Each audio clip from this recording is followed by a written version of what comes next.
Wane tsare-tsare ne suke ƙarawa fili daraja? A bidiyon mu na farko mun yi magana akan abin da ya shafi shi kansa bangaren economics inda abin da ya sa fili darajar take karuwa. So yanzu kuma akwai abubuwan zahiri da suke sa darajar fili ta karu. Ma'ana wajen da ya tashi daga gona ya koma fili, dole ana buƙatar abin da ake cewa infrastructure. Hanyoyin da ake shiga wannan wajen da kuma hanyoyin da suke cikin wajen.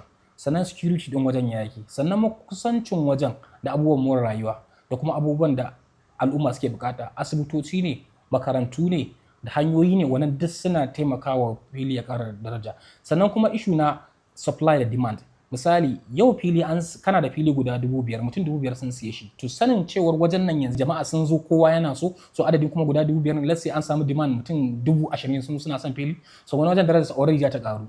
Saboda ma'ana kusan duk fili ɗaya da yake wajen yanzu akwai mutum 5 da suke son wannan fili inda za a ɗaga za a sayar. To wannan issue na supply and demand shi ma yana ƙara darajar fili. Sannan kuma issue na shi kansu a gwamnatance idan gwamnati ya zama cewa hankalinta yana wannan direction inda wannan fili yake, misali tana samar da sababbin hanyoyi da gadoji ko kuma ta yi wani policy da ya zo ya ƙara darajar ko kuma misali tashocin jirgin ƙasa da sauransu, kusanci da airport da kusanci da kasuwanni, to duk waɗannan abubuwan da suke ƙara wa fili daraja. So duk idan zaka a matsayinka na mai sayan fili ka kalla waɗannan abubuwan akwai su a wajen yanzu ko kuma an tsara su a wannan wajen za su faru nan gaba, to duk yana ɗaya daga cikin wannan abubuwan da suke taimaka.